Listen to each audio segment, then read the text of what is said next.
নমস্কার। আজ আমি পড়ে শোনাচ্ছি বিভূতিভূষণ বন্দ্যোপাধ্যায়ের একটি ছোট গল্প, ভূত। কি বাদামি হতো শ্রীশ পরামানিকের বাগানে। রাস্তার ধারেই বড় বাগানটা, অনেক দিনের প্রাচীন গাছপালায় ভর্তি। নিবিড় অন্ধকার বাগানের মধ্যে, দিনের বেলাতেই। একটু দূরে আমাদের উচ্চ প্রাইমারি পাঠশালা, রাখাল মাস্টারের স্কুল। একটা বড় তুঁত গাছ আছে স্কুলের প্রাঙ্গণে, সেজন্য আমরা বলি তুঁততলার স্কুল। দুজন মাস্টার আমাদের স্কুলে। একজন হলেন হীরালাল চক্রবর্তী। স্কুলের পাশেই এর একটা হাঁড়ির দোকান আছে, তাই এর নাম হাঁড়ি বেচা মাস্টার। মাস্টার তো নয়, সাক্ষাৎ জম। বেতের বহর দেখলে পিলে চমকে যায় আমাদের। টিফিনের সময় মাস্টারমশাইরা সব ঘুমোতেন। আমরা নিজের ইচ্ছে মতো মাঠে বাগানে বেরিয়ে ঘণ্টাখানেক পরেও এসে হয়তো দেখি তখনও মাস্টারমশাইয়ের ঘুম ভাঙেনি। সুতরাং তখন আমাদের টিফিন শেষ হলো না। টিফিনের মানে হচ্ছে ছুটি, মাস্টারমশাইদের ঘুমবার ছুটি। সেই দিনও এমনি হলো।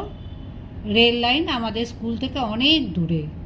আমরা মাতলার পুল বেরিয়ে এলাম, রেল লাইন বেরিয়ে এলাম। ঘণ্টাখানেক পরে এসেও দেখি এখনও হাঁড়ি বেচা মাস্টারের নাক ডাকছে। নারায়ণ বলে, ওরে চুপ চুপ, চেঁচাসনি, চল ততক্ষণ পরামানিকদের বাগানে বাদাম খেয়ে আসি। আমাদের দলে সবাই মত দিলে। আমি বললাম, বাদাম পাড়ার সোজা কথা, তলায় কত পড়ে থাকে এ সময়, চল তো দেখি। এইবার সবাই আমরা মিলে পরামানিকদের বাগানে ঢুকলাম পুলের তলার রাস্তা দিয়ে। দুপুর 2টো, রোদ ঝমঝম করছে। শরৎকাল, রোদের তেজও খুব বেশি। গত বর্ষায় আগাছা জঙ্গল ও কাঁটা ঝোপের বেজায় বৃদ্ধি হয়েছে বাগানের মধ্যে। জঙ্গলের মধ্যে দিয়ে সুঁড়ি পথ। এখানে ওখানে মোটা লতা গাছের ডাল থেকে নেমে নিচেকার ঝোপের মাথায় দুলছে। আমরা এ বাগানের সব অংশে যাইনি। মস্ত বড় বাগানটা, পাকা রাস্তা থেকে গিয়ে নদীর ধার পর্যন্ত লম্বা। পেয়ারাও ছিল কোনো কোনো গাছে, কিন্তু অসময়ের পেয়ারা তেমন বড় হয়নি। ফল আরও যদি কোনো রকম কিছু থাকে, খুঁজতে খুঁজতে নদীর ধারে দিকে চলে গেলাম। বাদাম তো মিললই না, যাও বা পাওয়া গেল। ইঁট দিয়ে ছেঁচে তার শ্বাস বের করবার ধৈর্য আমার ছিল না। সুতরাং দলের সঙ্গে আমার ছাড়াছাড়ি হয়ে গেল। নদীর দিকে বন বেজায় ঘন, এদিকে বড় একটা কেউ আসে না। খসখস শব্দে শুকনো পাতার উপর দিয়ে শেয়াল চলে যাচ্ছে। কুল্লো পাখি ডাকছে উঁচু তেঁতুল গাছের মাথায়। আমার যেন কেমন ভয় ভয় করছে। আমাদের স্কুলের ছেলেরা কানে হাত দিয়ে গায়, ঠিক দুঃখুর বেলা ভূতে মারে ঢেলা, ভূতের নাম রশি, হাঁটু গেড়ে বসি।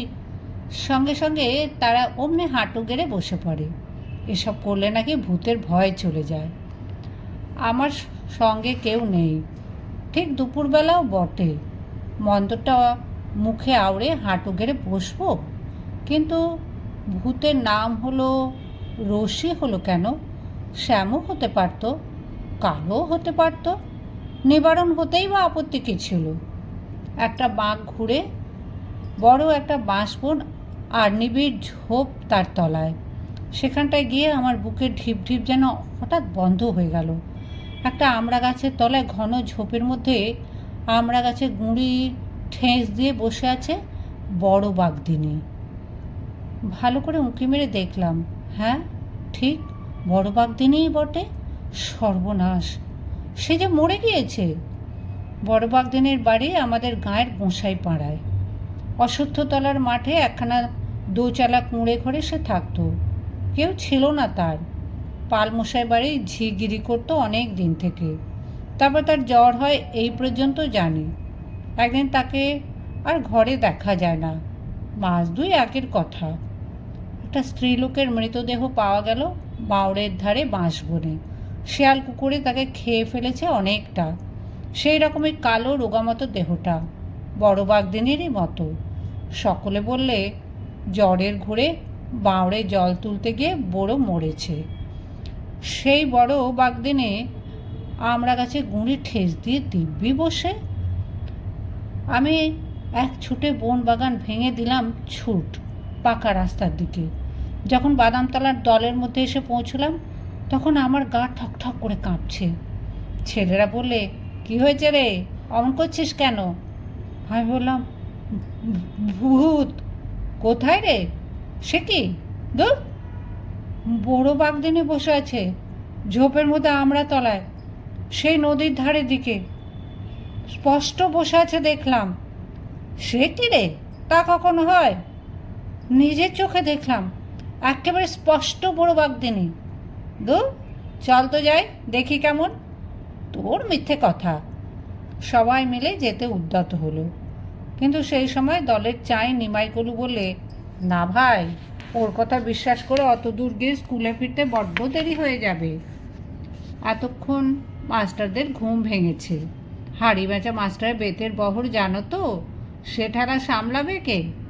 আমি ভাই যাব না, তোমরা যাও। ও সব মিথ্যে কথা। ছেলের দলের কৌতূহল মিটে গেল হাঁড়ি বেচা মাস্টারের বেতের বহর স্মরণ করে। একে একে সবাই স্কুলের দিকে চলল, আমিও চললাম। আমরা গিয়ে দেখি মাস্টারমশাইদের ঘুম খানিক আগেই ভেঙেছে। ওদের গতিক দেখে মনে হলো হাঁড়ি বেচা মাস্টার আমাদের শূন্য ক্লাসরুমের সামনে অধীরভাবে পায়চারি করছিলেন। আমাদের আসতে দেখে বললেন, এই যে খেলা ভাঙলো? আমরাও বলতে পারতাম, আপনার ঘুম ভাঙলো, কিন্তু সে কথা বলে কে? তার ক্রুদ্ধ দৃষ্টির সামনে আমরা তখন সবাই এতটুকু হয়ে গিয়েছি। ক্লাসে ঢুকেই তিনি হাঁকলেন, রত্না, অর্থাৎ আমি। এগিয়ে গেলুম। কোথায় থাকা হয়েছিল? আমি তখন নবমীর পাঁঠার মতো জড়সড় হয়ে কাঁপছি। এদিকে বড় বাগদিনী, ওদিকে হাঁড়ি বেচা মাস্টার। আমার অবস্থা অতীব শোচনীয় হয়ে উঠেছে, কিন্তু শেষ অস্ত্র ছিল আমার হাতে। তা ত্যাগ করলাম। বললাম, পণ্ডিত মশাই, দেরি হয়ে গেল কেন ওরা জানে। এই সর্বপরামাণিকের বাগানে বাদাম কুড়োতে গিয়ে ভূত দেখেছিলাম, তাই। হাঁড়ি বেচা মাস্টারের মুখে অবিশ্বাস ও আতঙ্ক যুগপৎ ফুটে উঠল। বললেন, ভূত? ভূত কী রে? আগে ভূত, সেই যারা। বুঝলাম বাদল, কোথায় ভূত, কীরকম ভূত? সবিস্তারে বললাম। আমার সঙ্গীরা আমায় সমর্থন করলে। আমায় কীরকম হাঁপাতে হাঁপাতে আসতে দেখেছিল বললে সে কথা। হাঁড়ি বেচা মাস্টার ডেকে বললেন, শুনছেন দাদা? রাখাল মাস্টার তামাক খাওয়ার জোগাড় করছিলেন। বললেন, কি? ওই কি বলে শুনুন, রত্না নাকি এখনই ভূত দেখে এসেছে সর্বপরামাণিকের বাগানে। সর্বপরামাণিক কে? আরে ওই শ্রীশ পরামাণিকের বাবার নাম, ওদেরই বাগান। আবার বর্ণনা করি সবিস্তারে। রাখাল মাস্টার গোড়া ব্রাহ্মণ। হাঁচি, টিকটিকি, জল পড়া, তেল পড়া সব বিশ্বাস করতেন। গম্ভীরভাবে ঘাড় নেড়ে বলেন, তা হবে না, অপঘাত মৃত্যু, গতি হয়নি। হাঁড়ি বেচা মাস্টার একটু নাস্তিক প্রকৃতির লোক। অবিশ্বাসের সুর তখনও তার কথার মধ্যে থেকে দূর হয়নি। তিনি বললেন, কিন্তু দাদা, এই দুপুরবেলা ভূত থাকবে বাগানে বসে গাছের গুঁড়ি ঠেস দিয়ে? তাতে কি? তা থাকবে না? ভূত এমন কিছু লেখাপড়া করে দিয়েছে নাকি? তোমাদের আবার যত সব আচ্ছা চলুন গিয়ে দেখে আসি। ছেলেরা সবাই সমস্যারে চিৎকার করে সমর্থন করলে। রাখাল মাস্টার বললেন, হ্যাঁ, যত সব ভূত তোমাদের জন্য সেখানে এখনো বসে আছে কি না? ওরা হলো কি বলে অশরীরী, মানে ওদের শরীর নেই, ওরা মানে বিশেষ অবস্থায়। হাঁড়ি বেচা মাস্টার বললেন, চলুন না দেখে আসি গিয়ে কী রকম কাণ্ডটা, যেতে দোষ কি? আমরা সকলেই তো এই চাই, এরা গেলে এখনই স্কুলের ছুটি হবে, এখন সেদিকেই আমাদের ঝোঁকটা বেশি। যাওয়া হলো সবাই মিলে। হুড়মুড় করে ছেলের পাল চলল মাস্টারদের সঙ্গে। আমি আগে আগে, ওরা আমাদের পেছনে। সেই নিবিড় ঝোপটাতে আমি নিয়ে গেলাম ওদের সকলকে। যে দৃশ্য চোখে পড়ল তা কখনো ভুলব না। এত বৎসর পরেও সে দৃশ্য আবার যেন চোখের সামনে দেখতে পাই এখনও। সবাই মিলে ঝোপঝাপ ভেঙে সেই আমড়াতলায় গিয়ে পৌঁছলাম। যা দেখলাম তা অবিকল এই, আমড়া গাছের তলায় একটা ছেঁড়া, অতি মলিন, অতি দুর্গন্ধ কাঁথা পাতা, পাশে একটা ভাঁড়ে আধ ভাঁড়টাক জল, একরাশ আমড়ার খোসা ও আঁটি জড়ো হয়েছে পাশে। কতক টাটকা, কতক কিছুদিন আগে খাওয়া, একরাশ কাঁচা তেঁতুলের ছিবড়ে, পাকা চালতার ছিবড়ে, শুকনো। ছিন্ন কাঁথার ওপর জীর্ণ শীর্ণ বৃদ্ধা বড় বাঘদিনী মরে পড়ে আছে, খানিকটা আগে মারা গিয়েছে। এ সমস্যার কোনো মীমাংসা হয়নি। আমরা হৈ হৈ করে বাইরে গিয়ে খবর দিলাম। গ্রাম্য চৌকিদার ও দফাদার দেখতে এলো। কেন যে বড় বাঘদিনী এই জঙ্গলে এসে লুকিয়েছিল নিজের ঘর ছেড়ে, এ প্রশ্নের উত্তর কে দেবে? কেউ বললে ওর মাথা হঠাৎ খারাপ হয়ে গিয়েছিল, কেউ বললে ভূতে পেয়েছিল। কিন্তু বড় বাঘদিনে মরেছে অনাহারের শীর্ণতায় ও সম্ভবত আশ্বিন কার্তিক মাসের ম্যালেরিয়ায় ভুগে। কেউ একটু জলও দেয়নি তার মুখে। কেই বা দেবে জঙ্গলে? জানতই বা কে? বড় বাঘদিনীর এ আত্মগোপনের রহস্য তার সঙ্গেই পরপারে চলে গেল।